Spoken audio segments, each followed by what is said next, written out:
RPS YouTube channel पर आपका हार्दिक अभिनंदन है। आज हम लोग देखेंगे क्लास 6 के हमारी दुनिया, जिसमें हम लोग को आज तीसरा अध्याय देखना है। तीसरा अध्याय का नाम है पृथ्वी के परिमंडल। हम लोग आज पृथ्वी के परिमंडल के बारे में विस्तार से समझेंगे, यानी कि डोमेन्स ऑफ अर्थ, पृथ्वी के परिमंडल, इसके बारे में हम लोग आज विस्तार से समझेंगे। अध्यापिका ने बच्चों से बात करते हुए पूछा, क्या आप यह बता सकते हैं कि हम जिस ग्रह पर निवास करते हैं वह क्या कहलाता है? चंदन ने बताया, जिस ग्रह पर हम निवास करते हैं उस ग्रह का नाम पृथ्वी है। तो जिस ग्रह पर हम निवास करते हैं इस ग्रह का नाम क्या है? पृथ्वी है। अध्यापिका ने कहा, अब तक के अध्ययन के आधार पर यह पता चलता है कि हमारी पृथ्वी ही एक ऐसा ज्ञात ग्रह है जिस पर जीवन पाया जाता है। ऐसा क्यों? ऐसा क्यों? रेणु ने बताया, क्योंकि पृथ्वी ही ऐसा ग्रह है जहां जीवन के लिए अनुकूल परिस्थितियां एवं आवश्यक गैस मतलब हवा, जल एवं भोजन उपलब्ध है।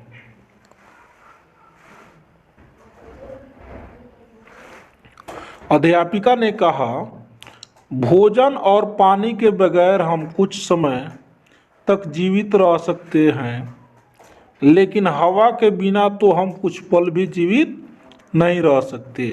भोजन और पानी के बिना कुछ समय हम जीवित रह सकते हैं, लेकिन हवा के बिना हम कुछ समय भी यानी कुछ पल भी हम जीवित नहीं रह सकते हैं। जहाँ भी इन तीनों चीज़ों में से किसी एक चीज़ की कमी है वहाँ जीवन संभव नहीं है।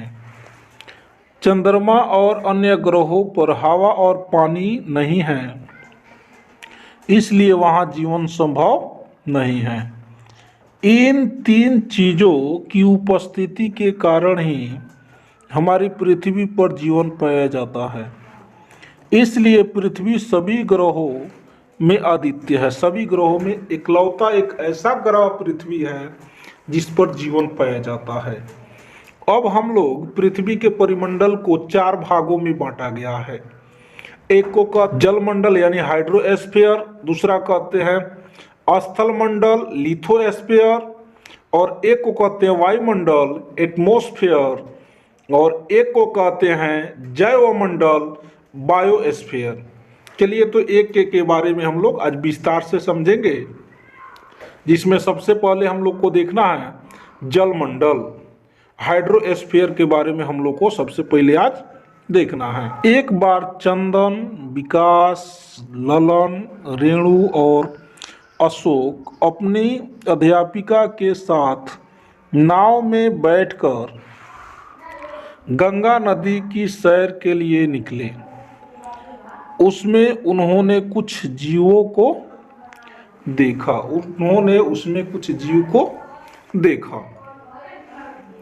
अब इसमें कह रहा है कि अब आपको बताना है कि वह गंगा नदी में कौन कौन से जीव देखे हैं, और आपको इस चीज को कमेंट में लिख के भेजना है कि वह कौन कौन से जीवों को गंगा नदी में देखा और कौन कौन से जीवों को गंगा नदी में नहीं देखा। तो इसमें बना के भेजना है गंगा नदी में दिखने वाला जीव, उसका नाम लिख के भेजना है कमेंट बॉक्स में, और एक में लिख के भेजना है गंगा नदी में नहीं दिखने वाले जीव। चलिए तो आगे देखते हैं।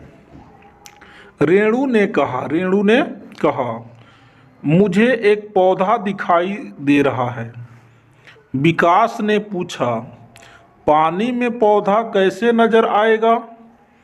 अध्यापिका ने बताया, कुछ पौधे पानी में भी होते हैं जिन्हें जलीय पौधे कहते हैं। मतलब वे पौधे जो पानी में उगते हैं उन्हें जलीय पौधे कहते हैं। जल में रहने वाले जीवों को जलचर कहते हैं। जो जीव जल में रहते हैं उन्हें हम जलचर कहते हैं, जैसे मेढक, मछली, सांप, जो ये जल में रहते हैं इनको हम क्या कहते हैं? जलीय जीव कहते हैं। इन्हें भी हमारी तरह भोजन, पानी और हवा की जरूरत होती है। पृथ्वी पर 4 बड़े जलभाग है, यानी कि पृथ्वी पर 4 महासागर है। तो प्रमुख महासागर कैगो है? 4। प्रशांत महासागर, सबसे गहरा महासागर कौन है? प्रशांत महासागर। उसके बाद अटलांटिक महासागर, हिंद महासागर, आर्कटिक महासागर।